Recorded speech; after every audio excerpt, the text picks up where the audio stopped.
আসসালামু আলাইকুম এভরিওয়ান, তোমাদের মাঝে আমি আবারও চলে আসলাম নতুন একটা ভিডিও নিয়ে।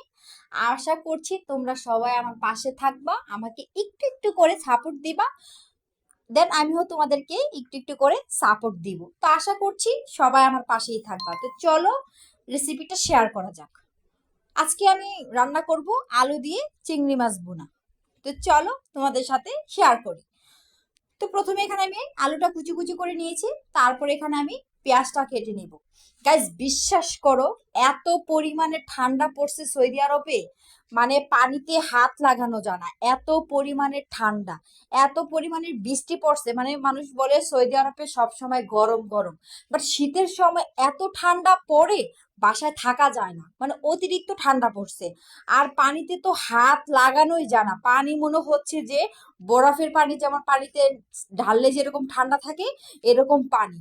আর সারাদিন তো বৃষ্টি আসেই, বাট অনেক ঠান্ডা পড়ছে, মানে রান্না করতে ইচ্ছে করে না। তো কি করার, খেতে তো হবেই, তো রান্না তো করতেই হবে।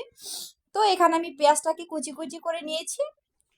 দেন হচ্ছে আমি পেঁয়াজটা কুচি কুচি মানে ভালো করে কুচি কুচি করলে দেখা যায় সৌদি আরবের পেঁয়াজ তো একটু সিদ্ধ হতে সময় লাগে। তো এখানে আমি চিংড়ি মাছগুলো পরিষ্কার করে নিয়ে আসছি। তো এখন আমি ফ্রাই প্যান বসিয়ে দিব। ফ্রাই প্যান বসিয়ে ফ্রাই প্যানের মধ্যে আমি তেল দিয়ে দিব। তো ফ্রাই প্যানটাকে আগে গরম করে নিয়েছি। তো এখানে আমি তেল দিয়ে দিলাম। তেল দিয়ে এখানে আমি প্রথমে পেঁয়াজটাকে দিয়ে দিব, পেঁয়াজটাকে ঢেলে দিচ্ছি। পেঁয়াজটাকে আস্তে আস্তে করে আমি ভেজে নিব।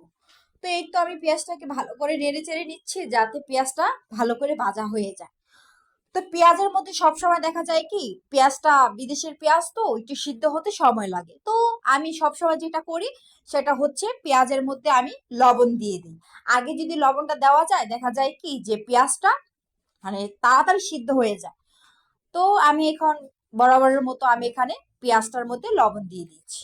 তো এটাকে আমি ভালো করে মিশিয়ে নিচ্ছি। তারপরে হচ্ছে এখানে আমি এই পেঁয়াজটাকে এক সাইড করে নিব, এক সাইড করে তারপরে এখানে আমি চিংড়ি মাছগুলো আরেক সাইডে দিয়ে দিব। আলাদা করে আর ভাজবো না, একসাথেই পেঁয়াজটা আর চিংড়িটা একসাথেই ভেজে নিব। তো এখানে আমি দিয়ে দিয়েছি চিংড়ি মাছটা। চিংড়ি মাছটা দিয়ে এটাকে আমি ভালো করে মিশিয়ে নিব। দেন চিংড়ি মাছের মধ্যে আমার আগে থেকে একটু লবণ দেওয়া ছিল। তো এটাকে আমি ভালো করে দুই সাইডে ভাজতেছি। এক সাইডে চিংড়ি মাছ আর এক সাইডে হচ্ছে পেঁয়াজটা, দুই দিক দিয়েই ভেজে নিচ্ছি। তো চিংড়ি মাছটা আমার ভাজা হয়ে গেলে তারপরে এখানে আমি দুটা একসাথে মিক্স করে নিব। তো এখানে আমি ভালো করে ভাজতেছিলাম। তো এই দুইটা আমি একসাথে করে নিব। তো দুইটা আমি একসাথে করে নিলাম।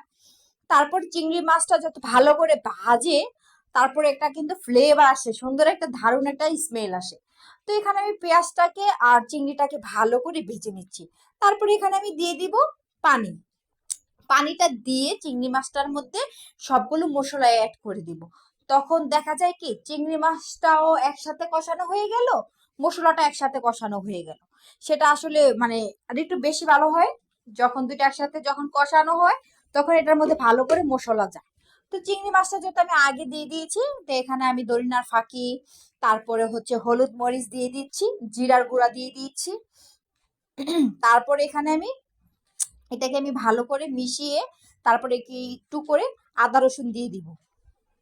তো আমার মশলা দেওয়া শেষ, তারপরে এখানে আমি আদা রসুন দিয়ে দিব। তো আদা রসুনটা দিয়ে এটাকে আমি ভালো করে মিক্স করে নেব যাতে এগুলো ভালো করে মিক্স হয়। তো এখানে ভালো করে মিক্স করে আমি একটু আগুনটা বাড়িয়ে দিব যাতে করে মশলাটা ভালো করে কষানো হয়। তো এই তো নেড়ে চেড়ে নিচ্ছি যাতে মশলাটার থেকে যখন তেলটা কষে উঠবে তখন আসলে হয়ে যায় মশলাটা কষানো। তো এখানে আবার চিকন চিকন করে আলু কাটাটা এখানে আমি দিয়ে দিব। তো নতুন আলু যত একটু সিদ্ধ হতে সময় লাগে না, আমি সামান্য একটু পানি দিয়েছিলাম, তারপরে ঢেকে দিয়ে দেখি কি সিদ্ধ হয়ে গেছে।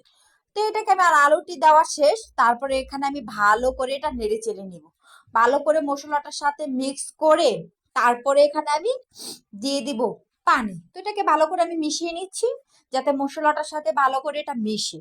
তো ভালো করে আমি নেড়ে চেড়ে নিচ্ছি। গাইজ বিশ্বাস করো, এই আগে বাংলাদেশে থাকতে আম্মা যখন রান্না করতো তখন দেখলাম ছোট ছোট আলু দিয়ে বা করলা দিয়ে চিংড়ি মাছটা বোনা করতো।